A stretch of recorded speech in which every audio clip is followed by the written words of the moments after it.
ప్రేమ లయలు రెండవ భాగం. ఒకటవ భాగంలో డాక్టర్ అభిమన్యు లండన్లో చదువుకుని ఇండియాలో వచ్చి స్థిరపడి ఉంటాడు. అతనికి తల్లిదండ్రులు చిన్నప్పుడే మరణించడంతో తాత అమ్మమ్మల సంరక్షణలో పెరిగి ఉంటాడు. తన క్లినిక్ దగ్గరలో కొండ మీద ఒక బంగ్లా చూసి అది దయ్యాల బంగ్లా అని అందరూ చెప్పినా అతను అక్కడికి వెళ్ళి అక్కడ ఒక అమ్మాయిని చూసి ఇష్టపడడం జరుగుతుంది. కథ కొనసాగుతుంది. మురళి, నేను అక్కడికి వెళ్ళి తీరాలి. నీకు భయమైతే నిన్ను డ్రాప్ చేసొస్తాను, పద. గురువుగారు, మీరు నన్ను అర్థం చేసుకోలేదు. నేను భయపడుతుంది నా కోసం కాదు, మీకోసమే. 10 మంది జీవితాల్లో వెలుగులు నింపే మీరు ఆ దెయ్యాల చేతికి చిక్కుతారేమోనని భయం. మురళి, నీ మనసు, నా పట్ల నీకున్న అభిమానం అన్నీ నాకు తెలుసు. ఆ బంగళాలో ఉంటుంది దెయ్యాలు కాదు, మనలాంటి మనుష్యులు. ఆ విషయం మీకెలా తెలుసు? నేను ఆ బంగళా దగ్గరికి వెళ్ళాను. అందులో ఉంటున్న మనుషులతో మాట్లాడాను. గురువుగారు, నిన్న మొన్నటిదాకా లండన్లో ఉండి వచ్చిన మీకు ఈ వివరాలన్నీ ఎలా తెలిసాయి? అంత ధైర్యంగా ఆ బంగళా దగ్గరికి ఎలా వెళ్ళారు? వాళ్లతో ఎలా మాట్లాడారు?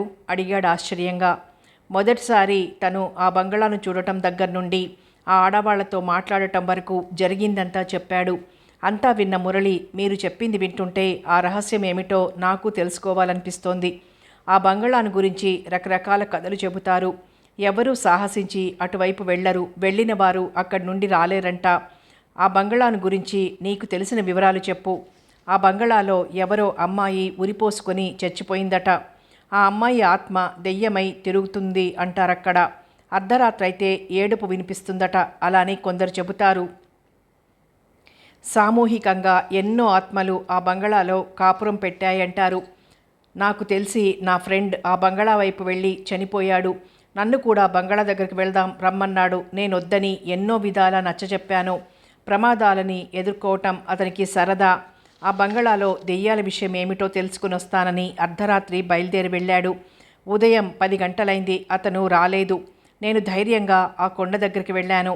అక్కడి వరకైతే వెళ్ళాను, కానీ బంగళా లోపలికి వెళ్ళటానికి ధైర్యం చాలేదు. చూస్తూ నిలబడ్డాను. ఒకచోట రాబందులు గుంపుగా పైకెగురుతూ నేల మీద వాలుతూ కనిపించాయి.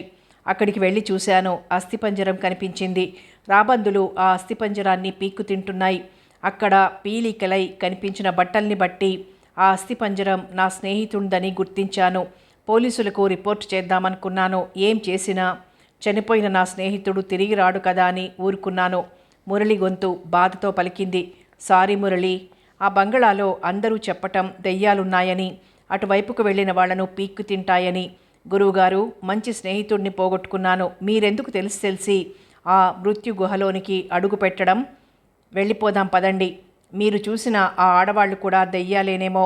దెయ్యాలు అందమైన రూపాలు కూడా ధరిస్తాయంట. నా మీదున్న అభిమానంతో నాకేం ప్రమాదం జరుగుతుందోనన్న భయంతో ఇలా మాట్లాడుతున్నావు. మురళి, ఆ ఆడవాళ్ళిద్దరూ ఎవరు? ఆ బంగళాలో వాళ్లను నిర్బంధించింది ఎందుకో తెలుసుకునే వరకు నాకు మనశ్శాంతి ఉండదు. నీకిష్టమైతే ఈ విషయంలో నాకు సహకరించు, లేకపోతే వెనక్కి వెళ్ళు.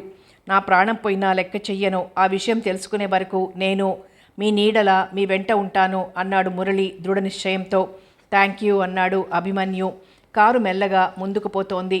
10 నిమిషాల తర్వాత కారు ఆపి దిగారు అభిమన్యు, మురళి. గురువుగారు, నాదో చిన్న సలహా. చెప్పు. మనం వెలుతురులో వెళ్తే వాడి కంట పడతాం. చీకటి పడిన తర్వాత వెళ్తే మంచిదని నా అభిప్రాయం. నేను అదే ఆలోచిస్తున్నాను. అభిమన్యు కారును ఆనుకొని నిలబడి సిగరెట్ వెలిగించాడు. ఒక్క విషయం అడుగుతాను, ఏమనుకోరు కదూ? మురళి, అలాంటి అనుమానం నీకెందుకు వస్తుంది? నేనేమీ అనుకోను, అడుగు. ఆ అమ్మాయిని మీరు ప్రేమిస్తున్నారా? ఏ అమ్మాయిని? అదే ఆ బంగళాలో చూసిన అమ్మాయిని. ఆ ఆకాశంలో జాబిల్లి లాంటి ఆ బంగాళాలోని అమ్మాయిని ప్రేమించిన ప్రయోజనమేముంది? ప్రేమిస్తున్నారన్నమాట.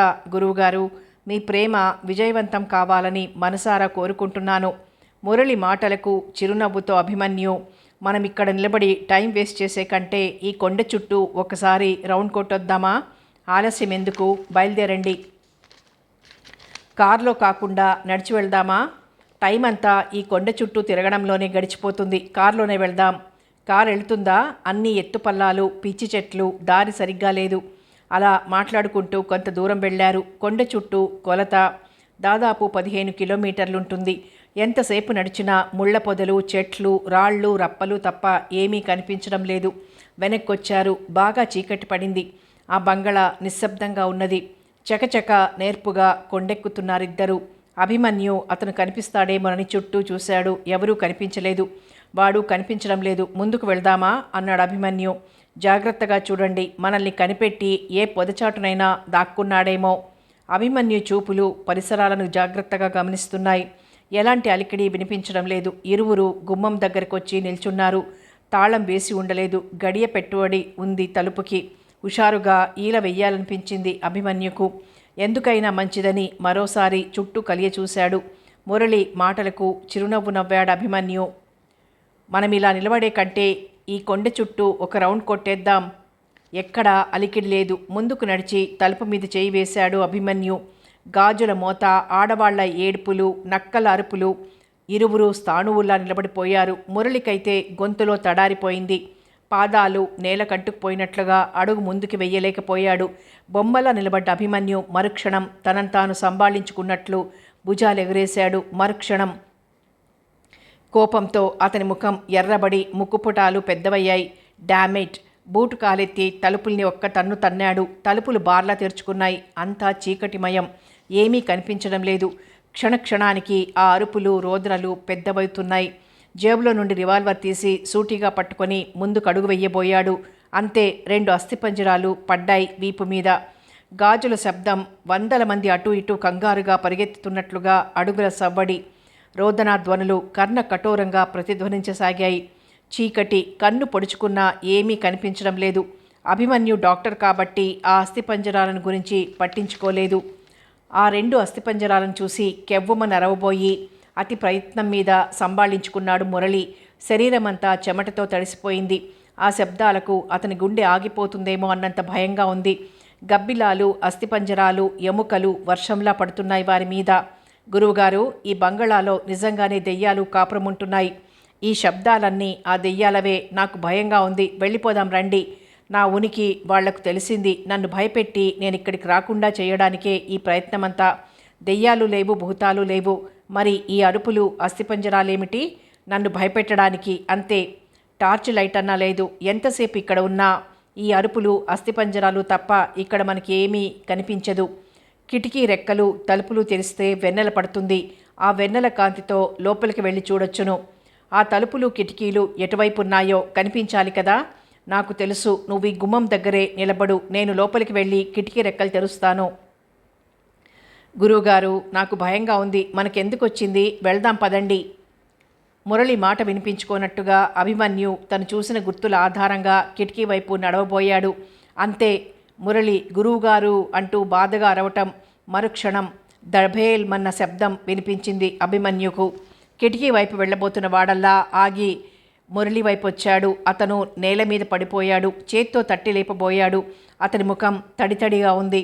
అతన్ని 2 చేతులతో ఎత్తుకొని బయటికి తీసుకుని వచ్చి చదునుగా ఉన్న చోట పడుకోబెట్టి వెన్నెల కాంతిలో అతని ముఖం మీదకి వంగి చూశాడు. రక్తం. ముఖమంతా రక్తంతో తడిసి రక్తపు ముద్దలా కనిపిస్తోంది. అపరిమితమైన భయం మూలంగా మురళి స్పృహ కోల్పోయాడు. అతన్ని ఆ స్థితిలో వదిలి లోపలికి వెళ్ళలేకపోయాడు. ముందతనికి ట్రీట్మెంట్ ఇవ్వాలి. మురళినెత్తుకొని భుజం మీద వేసుకొని అచ్చటి నుండి బయలుదేరాడు. అతని బరువును మోస్తూ కొండ దిగి రావటం చాలా కష్టంగా ఉంది అభిమన్యుకు. ఆయాసం, మొయ్యలేని బరువుతో కొండ దిగి కారు దగ్గరికి రావడానికి గంట టైం పట్టింది. మురళిని వెనక సీట్లో పడుకోబెట్టి స్టీరింగ్ ముందు కూర్చున్నాడు. కారు స్టార్ట్ చేసి చక్రాల వైపు చూశాడు. 4 చక్రాల్లోనూ గాలి తీసివేయబడింది. ఎవరో కావాలనే నా కారు చక్రాల్లో గాలి తీసేసుంటారు. అంటే నేను ఇక్కడికి వస్తానని శత్రువు ముందుగానే పసిగట్టి ఉంటాడు. అనుక్షణం ఎవరో నన్ను నీడలా వెంటాడుతున్నారు. నన్ను భయపెట్టాలనే అటువంటి వాతావరణాన్ని సృష్టించుంటారు. వెనుకపాటుగా వచ్చి దెబ్బతీశాడు. నాకంటే ముందుగా వచ్చి చక్రాల్లో గాలి తీశాడు. ఆవేశంతో అభిమన్యు పిడికిళ్ళు బిగుసుకున్నాయి. మురళి వైపు చూశాడు. అతను అలాగే అచేతనంగా గాఢ నిద్రపోతున్నాడు. అతని ముఖంలో భయం, ఆందోళన స్పష్టంగా కనిపిస్తున్నాయి. అలాంటి స్థితిలో మురళిని చూస్తుంటే అభిమన్యుకు అంతులేని జాలి కలిగింది. తన మూలంగానే అతనికి ఆ స్థితి కలిగిందని మనసులో ఎంతో బాధపడ్డాడు. ఏదైనా వాహనం అటువైపు వచ్చే వరకు ఎదురు చూస్తూ కూర్చోవటం తప్ప తను చేయగలిగింది ఏమీ లేదు. అతని నుండి బరువైన నిట్టూర్పు వెలువడింది. మురళిని చూస్తూ అలాగే నిల్చున్నాడు. నెమ్మదిగా రాత్రి గడిచిపోయింది. అభిమన్యు ఎంత రాత్రవుతున్నా అలాగే నిల్చున్నాడు. అతన్ని వదిలి తను టాక్సీ తీసుకురావడానికి వెళ్తే తను వెంటాడుతున్న వాళ్ళు మురళిని ఏం చేస్తారో అన్న భయం. దాదాపు గంట తర్వాత మురళి నెమ్మదిగా కళ్ళు తెరిచాడు. అతన్ని చూసి లేచి కూర్చుంటూ, గురువుగారు, నేను కారులోకి ఎలా వచ్చాను అన్నాడు, జరిగింది గుర్తు తెచ్చుకోవడానికి ప్రయత్నిస్తూ. మురళి, ఎందుకు అలా అరిచావు? అప్పుడు ఏం జరిగింది? ఆ విషయం గుర్తుకు రాగానే మురళి గుండెలు వేగంగా కొట్టుకున్నాయి. తర్వాత చెబుదూ గాని, మురళి, టేక్ రెస్ట్. మురళి దగ్గరకు వచ్చి అతని చేతిని తన చేతిలోకి తీసుకుంటున్నాడు అభిమన్యు. మీరటు వెళ్ళగానే నన్నెవరో బలంగా పట్టుకున్నారు. నేను తప్పించుకోవాలని ప్రయత్నించాను. ఇంతలో అస్థిపంజరం భయంకరంగా నవ్వుతూ వచ్చి గోళ్లతో నా ముఖాన్ని గీకింది. ఎదిరించడానికి వీలు లేకుండా 2 బలమైన చేతులు నన్ను బిగించి పట్టుకున్నాయి. భయంతో అరిచాను. ఆ తర్వాత ఏం జరిగిందో నాకు తెలియదు. కళ్ళు తెరిచేసరికి ఇక్కడున్నాను. వాడు మనకంటే తెలివైనవాడు. పడిపోయిన నిన్నెత్తుకుని ఇక్కడికి వచ్చేసరికి వాడు నాకంటే ముందుగా ఇక్కడికొచ్చి కారు చక్రాల్లో గాలి తీసేశాడు. కారు వదిలేసి నడిచి వెళ్దాం పదండి. నువ్వు నడవగలవా? భలేవారే, నాకేమైంది? గీరటం మూలంగా కాస్త ముఖం మంట పుడుతోంది, అంతే. పదండి వెళ్దాం. మురళి కారు దిగాడు. అభిమన్యుకు అదే మంచిదనిపించింది. ఎంతోమంది జీవితాలు ఒంటరితనంతోనే మొదలవుతాయి, ఒంటరిగానే సాగుతాయి. ఆ ఒంటరితనంలో గుప్తంగా గుండెల్ని కోసే బాధ ఉంటుంది. నరేష్ చిన్నతనం నుండి ఒంటరి. తల్లిదండ్రులు కెనడాలో ఉండటం మూలంగా చిన్నప్పుడు కూడా మేనమామ గారింట్లోనే పెరగటం వలన తల్లిదండ్రుల సాన్నిహిత్యం చాలా తక్కువ. మేనమామకు వ్యవసాయం పనులు, ఊరి రాజకీయాలతో ఎప్పుడు చూసినా ఊపిరి సలపనంత బిజీగా ఉంటారు. మేనత్త గాయత్రి వంటగది దాటి బయటికి రాదు. ఆమె మితభాషి, ఎవరితోనూ ఎక్కువగా మాట్లాడదు. కాస్త వయస్సు ఎదిగిన తర్వాత మాలతి సహచర్యం వలన నరేష్ జీవితం కొత్త చిగుళ్ళు తొడిగింది. కానీ అది మొగ్గలై పువ్వులై వికసించకుండానే మళ్ళీ యథాస్థానానికి వెళ్ళిపోయింది. మాలతి చదువు, పరీక్షలు, వీటితో ఒక రకమైన యాంత్రిక జీవితం అలవాటైంది ఆమెకు. నరేష్కు ఆమెతో ఎక్కువసేపు గడపాలని ఉంటుంది. అతనెప్పుడు వచ్చినా ఆమె చదువుకుంటూనే ఉండేది. మెడిసిన్ పూర్తయిన తర్వాత ఆమెతో తను కోరుకునే ఏకాంత సమయాన్ని అనుభవించాలనుకునేవాడు. డాక్టర్గా పనిచేయటం మొదలుపెట్టిన తర్వాత ఆమెతో రోజు మాట్లాడటానికి కూడా వీలవటం లేదు. మళ్ళీ ఒంటరితనం, దానికి తోడు రంపపు కోతలు కోసే ఆలోచనలు, ఎగిసి పడటానికి ఉవ్విళ్ళూరే స్పందనలు అతన్ని మరింత బాధిస్తున్నాయి. మాలతి ప్రవర్తన చూస్తుంటే ఆమె తనను పెళ్లి చేసుకోదేమోనన్న అనుమానం కలుగుతుంది అతనికి. ఆమె స్పష్టంగా చెబితే బాగుంటుందనుకుంటున్నాడు. ఆ రోజు ఆదివారం సాయంత్రం 5 గంటలైంది. మాలతి తన గదిలో ఒంటరిగా కూర్చుని ఉంది. కిటికీలో నుండి దూసుకొస్తున్న చిరుగాలులకు ముంగురులు రేగి ముఖం మీద పరుచుకున్నాయి. మెల్లగా టైం గడుస్తున్నది. నరేష్ తనతో మాట్లాడాలన్నాడు. ఏమి మాట్లాడతాడు? పెళ్లి విషయమా? అదే అయితే అతనికేం సమాధానం చెప్పాలి? అంతవరకు అచేతనంగా కూర్చుని ఉన్న మాలతి గుండెల్లో ఓ విధమైన దడ బయలుదేరింది. గాలి వీస్తున్న ముఖాన స్వేద బిందువులు ఆవరిస్తున్నాయి. ఒకే ఒక ప్రశ్న. నరేష్ వచ్చి నన్ను పెళ్లి చేసుకోవటం ఇష్టం లేదా అని అడిగితే ఏం సమాధానం చెప్పాలి? తను ధైర్యంగా నిన్ను పెళ్లి చేసుకోవటం ఇష్టం లేదని చెప్పగలదా? అలా చెబితే చిన్నప్పటి నుండి నా మీద ఆశలు పెంచుకున్న అతను తట్టుకోగలడా? అమ్మ నాన్నగారేమంటారు? నాన్నగారు ఆవేశాన్ని, కోపాన్ని భరించలేక ఉగ్ర నరసింహ అవతారం ఎత్తుతారు. నాన్నగారికి బీపీ ఉంది. ఆవేశపడటం ఆయన ఆరోగ్యానికి మంచిది కాదు. ఈ పరిస్థితుల్లో నరేష్కు నేనేమని సమాధానం చెప్పాలి? అతన్ని కాదనటానికి కారణం ఏమని చెప్పాలి? తలుపులు తెరుచుకున్నాయి. గుమ్మం నిండుగా నరేష్. మాలతి ముఖంలో చకచక రంగులు మారుతున్నాయి. మనసుకు ప్రతిబింబం ముఖం. మనసును కదలాడే ఏ భావమైనా ముఖంలో స్పష్టంగా కనిపిస్తుంది. మాలతి, ఏమిటలా వణుకుతున్నావు? ఒంట్లో బాగాలేదా? బాగానే ఉంది. రాని నవ్వును బలవంతంగా పెదవుల మీదకి తెచ్చుకుంది. నాతో మాట్లాడడం నీకు ఇష్టం లేదా? అవేం మాటలు బావా, నీతో మాట్లాడటం నాకెందుకు ఇష్టం ఉండదు? మాలతి, ఎన్నో రోజుల నుండి నీతో ఒక విషయం మాట్లాడాలనుకుంటున్నాను. ఆ విషయం నువ్వే మాట్లాడతావని ఇన్ని రోజుల నుండి ఎదురు చూశాను. లాభం లేదని తెలిసిపోయింది. అందుకే సూటిగా అడుగుతున్నాను. నన్ను పెళ్లి చేసుకోవటం నీకు ఇష్టమా కాదా? మాలతి శరీరం సన్నగా కంపిస్తోంది. ఇష్టమని భ్రమ పెట్టడానికి మనస్కరించడం లేదు. కాదని చెప్పి అతన్ని బాధ పెట్టను లేకపోతుంది. బాబా, ఇంతవరకు నేను చదువును గురించే తప్ప పెళ్లిని గురించి ఆలోచించలేదు. నువ్వు నా మీద ఆశలు పెంచుకుంటే అది నా తప్పు కాదు. ఇప్పుడు కొత్తగా పెంచుకుంటుందేముంది? నా వయసుతో పాటు నీ పట్ల ప్రేమ నాలో పెనవేసుకుపోయి పెరుగుతూనే ఉంది. అది కాదు బావా, ఏది కాదు, నన్ను కొత్తగా చూస్తున్నట్లు, ఇంతవరకు నా గురించి నీకేమీ తెలియనట్టు మాట్లాడతావేం? అతని గొంతులో బాధ, వేదన ధ్వనిస్తున్నాయి. నేనింకా చదవాలనుకుంటున్నాను. 2 సంవత్సరాల వరకు పెళ్లి చేసుకునే ఉద్దేశం లేదు. నరేష్ ముఖంలో రక్తం పొంగుకొచ్చింది. కళ్ళు రక్తారుణ కాంతిని దాల్చాయి. ఆవేశంతో శరీరం కంపిస్తోంది. మాలా, నాతో జోక్ చేస్తున్నావా? జోక్గా కాదు, నిజమే చెప్తున్నాను. ఇంకా 2 సంవత్సరాల వరకు నేను ఒంటరిగా ఉండలేను.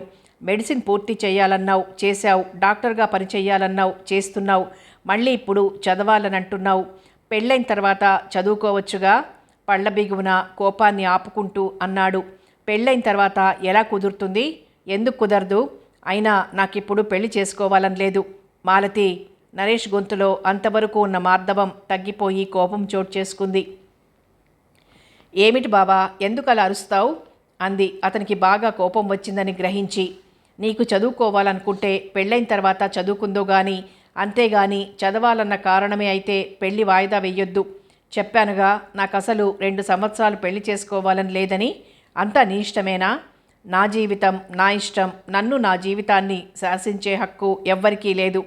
మాలతి, ఈ డొంక తిరుగుడు వ్యవహారం మానేసి నీ మనస్సులో ఏముందో చెప్పు. ఏమీ లేదు. మరెందుకిలా నన్ను బాధ పెట్టడం? నిన్ను నేను బాధ పెట్టడం లేదు, నువ్వే బాధపడుతున్నావు. అలా అందకుండా పొందకుండా మాట్లాడుతున్న ఆమెతో ఏం మాట్లాడాలో, ఎలా మాట్లాడాలో అర్థం కావటం లేదు నరేష్కు. మామయ్యతో మాట్లాడతాను. ఒకసారి ఒక నిర్ణయాన్ని చేసుకున్న తర్వాత మార్చుకునే అలవాటు నాకు లేదు. నువ్వు ఎవరితో మాట్లాడినా నిర్ణయం మారదు. ఎవరినైనా ప్రేమిస్తున్నావా? ప్రేమిస్తే ఈ పాటికి వాళ్ళని పెళ్లి చేసుకుని ఉండేదాన్ని. మరెందుకు నన్ను కాదంటున్నావు? చిరాగ్గా అన్నాడు. 2 సంవత్సరాల వరకు పెళ్లి చేసుకోవాలని లేదంటున్నాను. కోపం పట్టలేక ఊగిపోతున్నాడతను. అంత ఆవేశంలో అతన్నెప్పుడూ చూడలేదు మాలతి. కళ్ళు ఎర్రబడ్డాయి. సంభాషణ పొడిగించిన కొద్దీ మనసు బరువెక్కుతుందని తనను తాను నిగ్రహించుకొని ఆమెకెదురుగా ఉండలేక బయటకొచ్చాడు. గాఢంగా ప్రేమిస్తున్న నరేష్కు చేరువ కాలేకపోతున్నాను. నేను ప్రేమిస్తున్న అభిమన్యు నన్ను ప్రేమించలేకపోతున్నాడు. ఏమిటి చిత్రం? ఉన్న ఒక్క మనసును అభిమన్యుకు అర్పించాను. మనసు లేని నేను నరేష్ను పెళ్లి చేసుకుని అతనికి ఏమివ్వగలను? అభిమన్యు నా ప్రేమను అంగీకరించకపోతే? ఆ ఆలోచనకే కళ్లలో నీళ్లు తిరిగాయి. ఆలోచనలు మెదడులో డైనమైట్స్లా బద్దలు చేస్తున్నాయి. అతన్ని కాదంటే పిచ్చిదాన్నవుతానేమోనన్న ఫీలింగ్. అతనితో పరిచయ కాలం కొద్ది నెలలే. నరేష్తో అనుబంధం కొన్ని సంవత్సరాలు. కానీ మనస్సు, తనువు అతని సహచర్యాన్నే కోరుకుంటున్నాయి. సంవత్సరాల తరబడి నరేష్తో పెనవేసుకుపోయిన బాంధవ్య బంధాలు తెంచుకొని అతని గుండెల్లో ఒదిగిపోవాలనిపిస్తోంది. అతని కంటే అందమైన వాళ్ళు ఎంతో మందితో పరిచయం ఉన్నా ఎవరిని గురించి తనింతగా ఆలోచించలేదు, కావాలని కోరుకోలేదు. ఇప్పుడు అభిమన్యు 1 గంట హాస్పిటల్కి రావటం ఆలస్యమైతేనే తను భరించలేకపోతోంది. ప్రేమించి సుఖపడిన వాళ్ళెవరు? సలీంని అంతగా ప్రేమించిన అనార్కలి గతేమైంది? ఆమె సుఖపడిందా? సజీవ సమాధి అయింది. మజ్నూను ప్రేమించిన లైలా జీవితం తుఫాన్లో, ఎడారి ఇసుకలో మజ్నూతో పాటు ముగిసిపోయింది. ఇవన్నీ తెలిసి కూడా నీకీ పిచ్చేమిటి? అభిమన్యు నుండి ఎలాంటి ప్రతిఫలాపేక్ష ఆశించకుండా అతన్ని చూస్తూ జీవితమంతా గడిపేయగలను. ప్రేమ అనేది తీరని దాహం, ఆరని ఆకలి లాంటిది.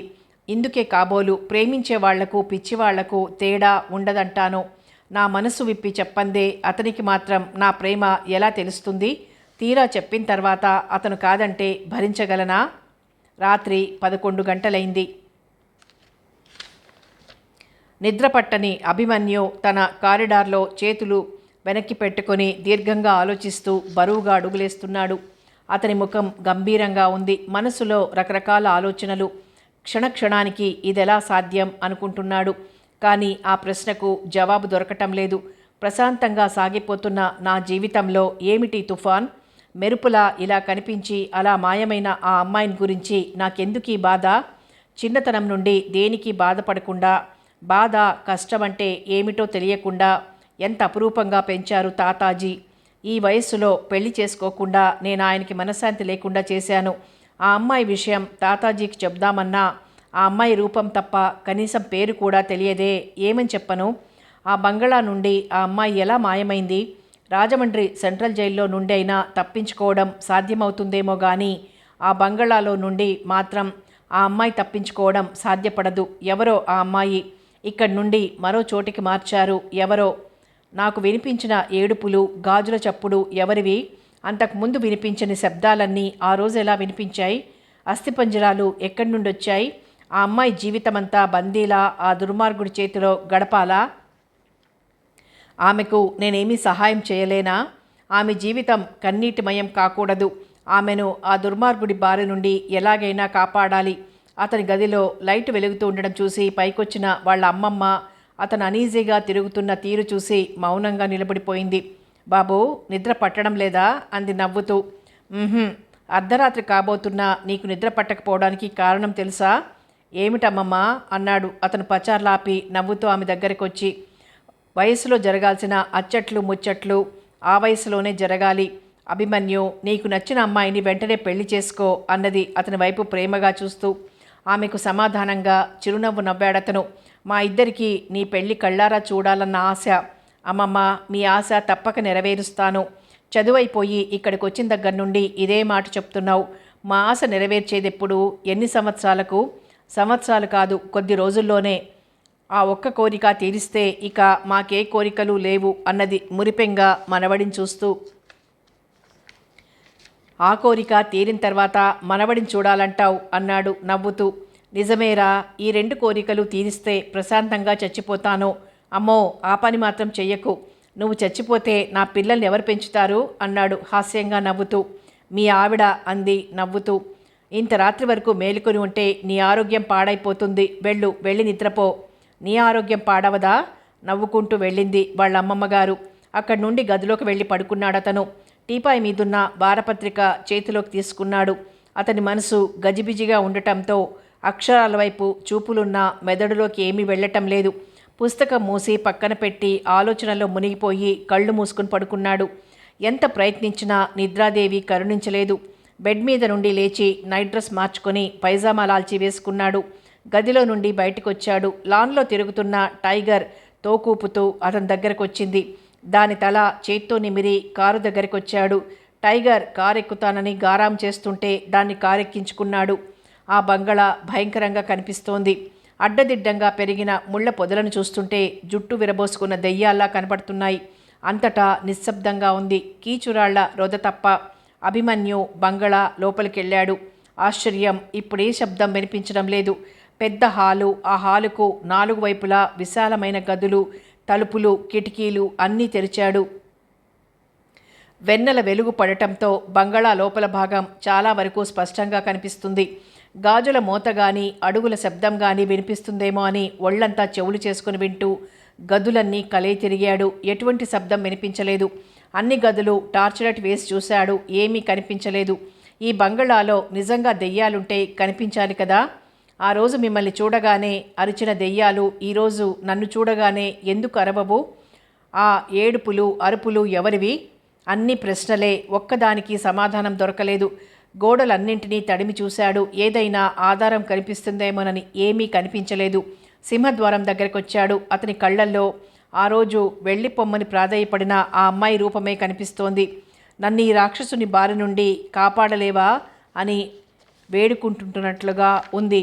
కొద్దిసేపు కూర్చుంటే ఆ శబ్దాలు వినిపిస్తాయేమోనని అనుకుంటూ ఒక రాయి మీద కూర్చున్నాడు. గంటసేపు అలాగా కదలకుండా పరిసరాలు జాగ్రత్తగా గమనిస్తూ బొమ్మలా కూర్చున్నాడు. విసుగు పుట్టింది. ఇంకా లేచి వెళ్దామనుకున్నాడు. ఎవరో నడిచొస్తున్నట్లు అడుగుల శబ్దం వినిపించింది. అభిమన్యు చటుక్కున లేచి పొదల చాటుకు తప్పుకున్నాడు. అతని ఊహ నిజమైంది. ఒకతను అతను కూర్చున్న వైపే వచ్చాడు. ఊపిరి బిగబట్టి కూర్చున్నాడు అభిమన్యు. అతను ప్యాంటు షర్టు వేసుకునున్నాడు. అతన్ని చూడగానే చదువు సంస్కారం ఉన్నవాడిలా కనిపిస్తున్నాడు. రౌడీలా అనిపించటం లేదు. అతని చేతిలో రివాల్వర్ ఉంది. అతను చాలా క్విక్గా ఆ చోటు నుండి కదిలి మరో చోటికి వెళ్ళిపోయాడు. వీడెవడు మళ్ళీ? ఆ తాగుబోతువాడే కాకుండా వీడు రెండో విలనా? చూడబోతే నాకంటే పిచ్చివాడు, మొండివాడుగా ఉన్నాడు. అభిమన్యు అతని గురించి ఆలోచిస్తూ ఉండగానే మళ్ళీ అతను అభిమన్యు కూర్చున్న వైపు వచ్చాడు.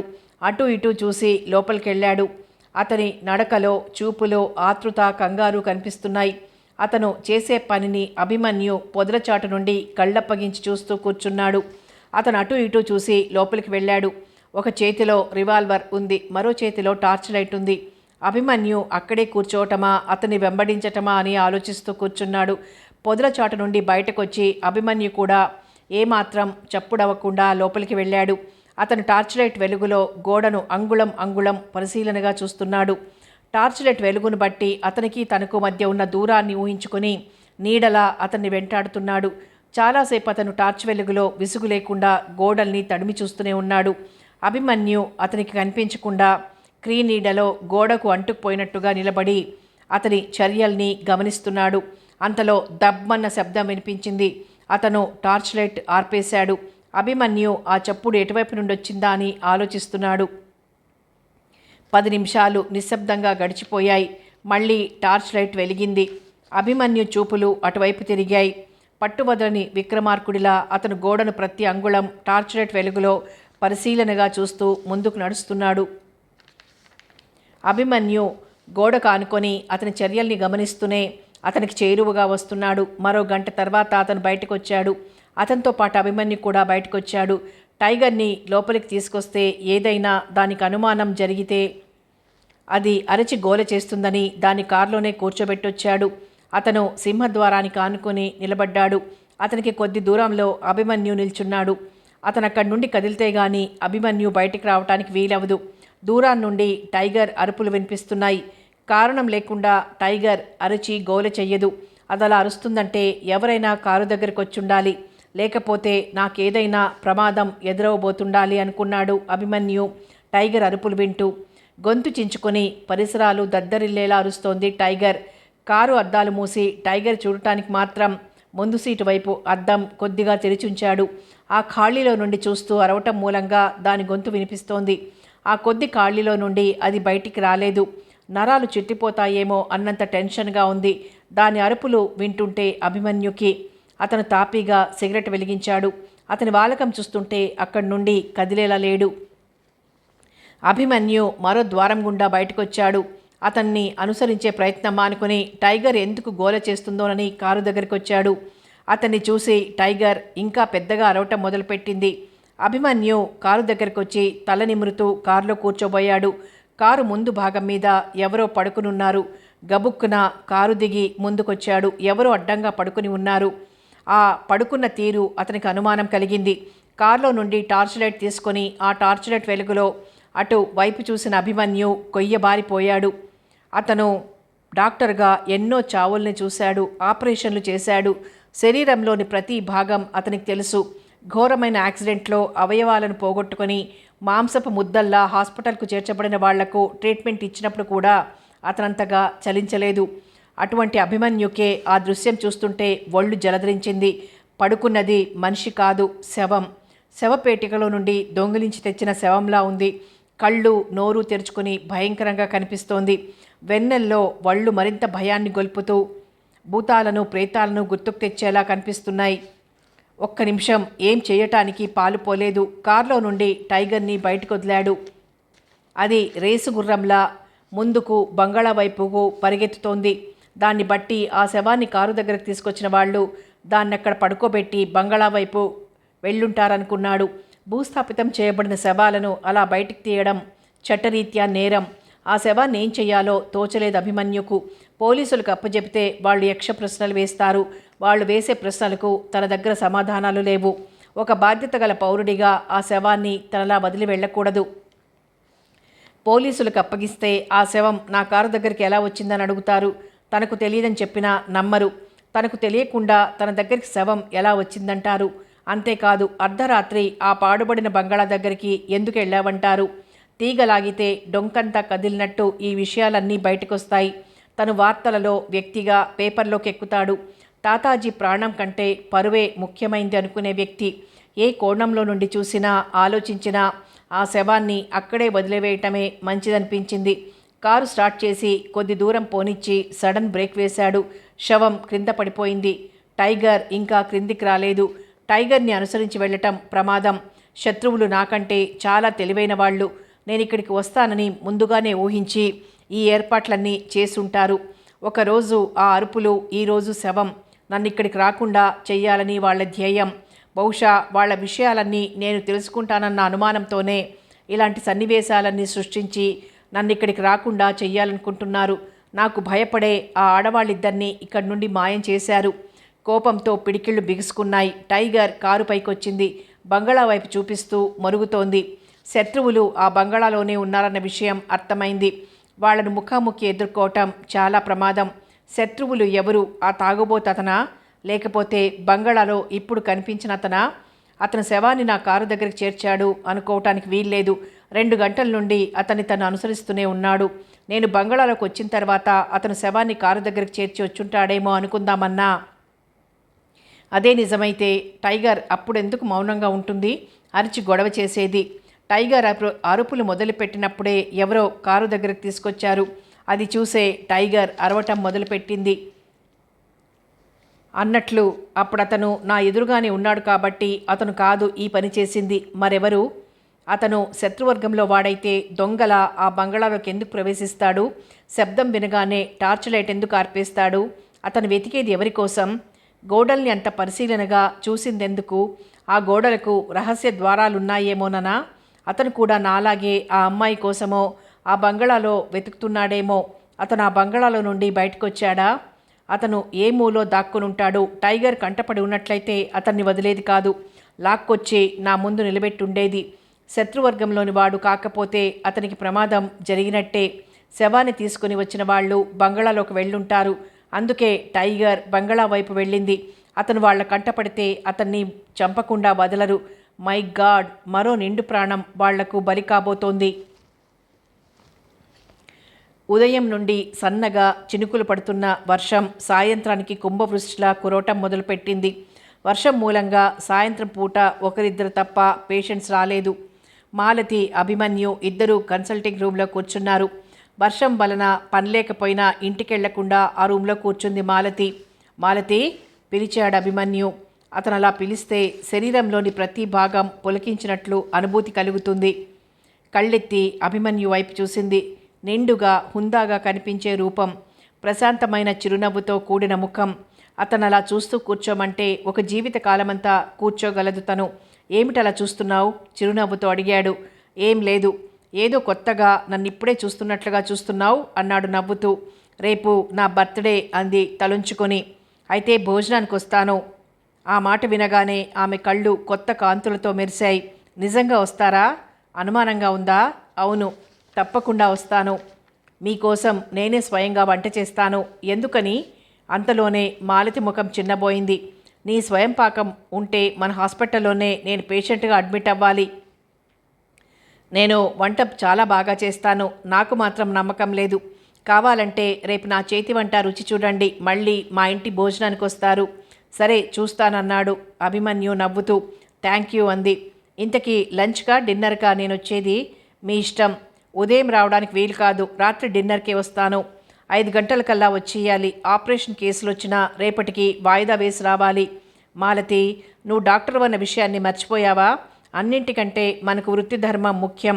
నీ బర్త్డే అయినా మరో రోజు వాయిదా వేసుకోవచ్చు, కానీ పేషెంట్ని మాత్రం నిర్లక్ష్యం చేయకూడదు.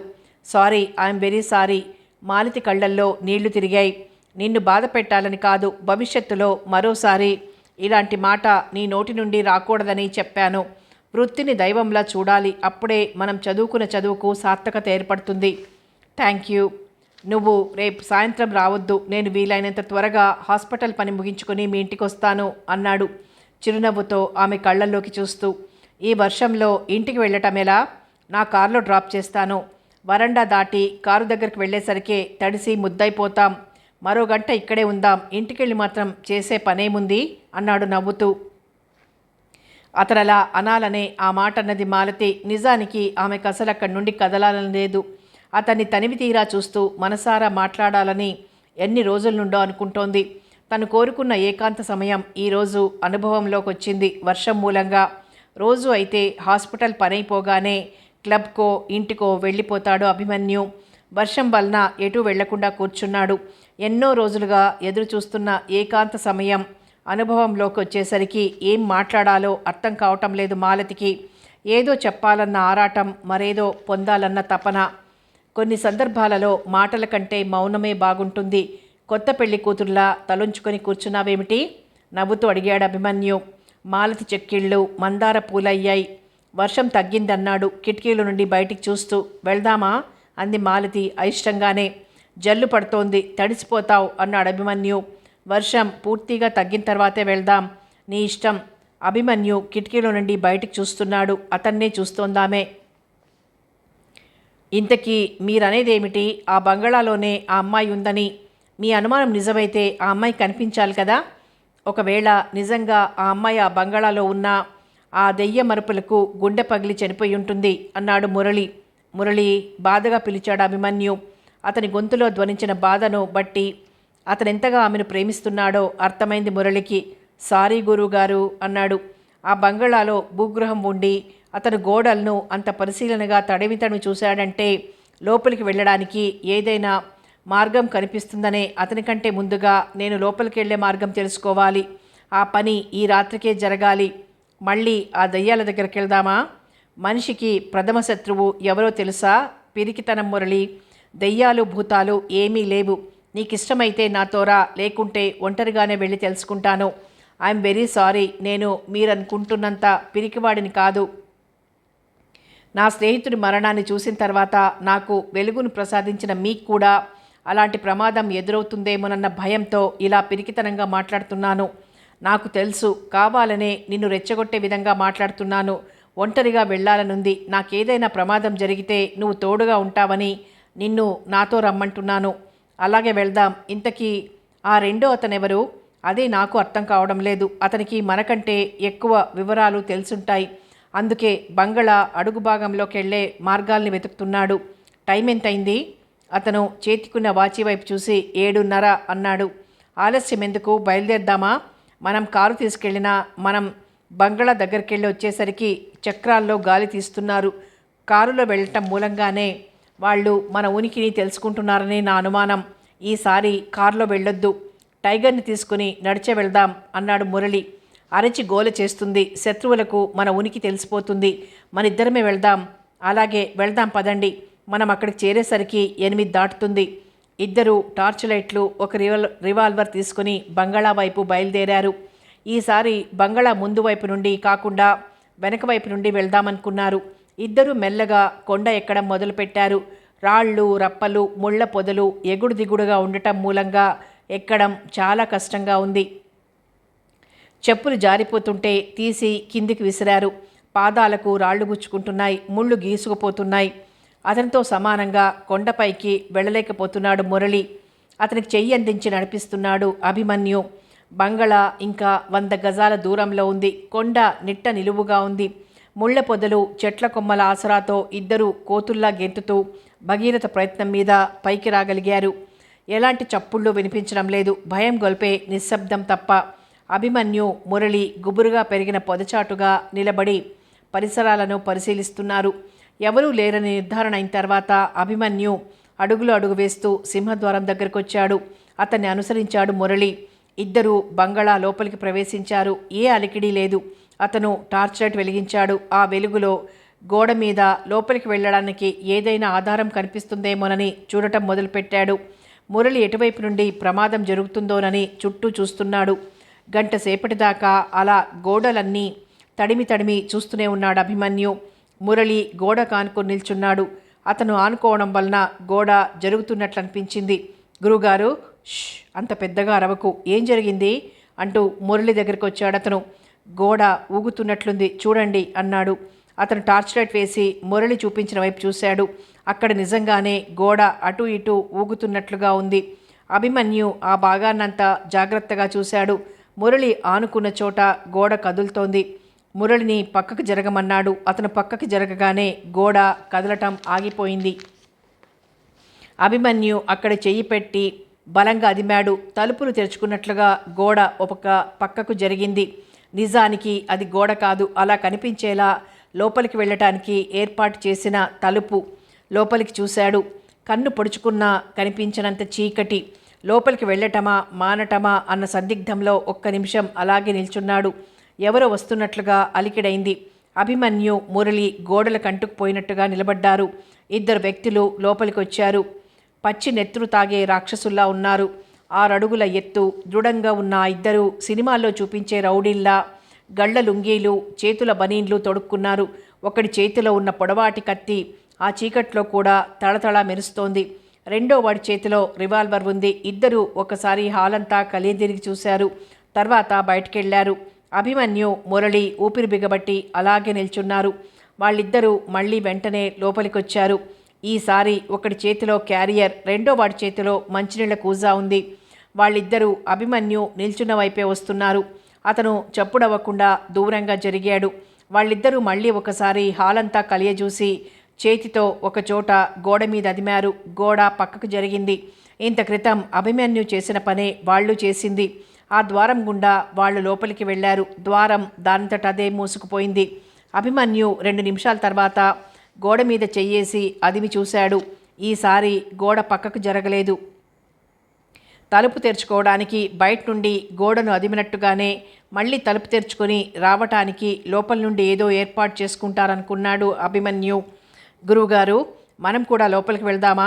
వద్దు, లోపల ఎవరున్నారో ఎంతమంది ఉన్నారో మనకు తెలియదు. ఆ విషయం తెలుసుకోకుండా ముందుకెళ్తే ప్రమాదం. ఇప్పుడేం చేద్దాం? వాళ్ళు బయటికి వెళ్ళేంత వరకు ఇలా నిలబడటమే. మనం ఇక్కడుంటే తప్పకుండా వాళ్ళ కంటపడతాం. నువ్వు ఆ మూలకు జరిగి నిలబడు, నేను ఈ మూలకు జరుగుతాను. ఎవరికీ కనిపించం. అభిమన్యు ఒక మూలకు, మురళి ఒక మూలకు జరిగి నిల్చున్నారు. అభిమన్యు కెవ్వమ నరవబోయి బాధ నోర్చుకుంటూ పెదవులు బిగబట్టి అలాగే నిలబడ్డాడు.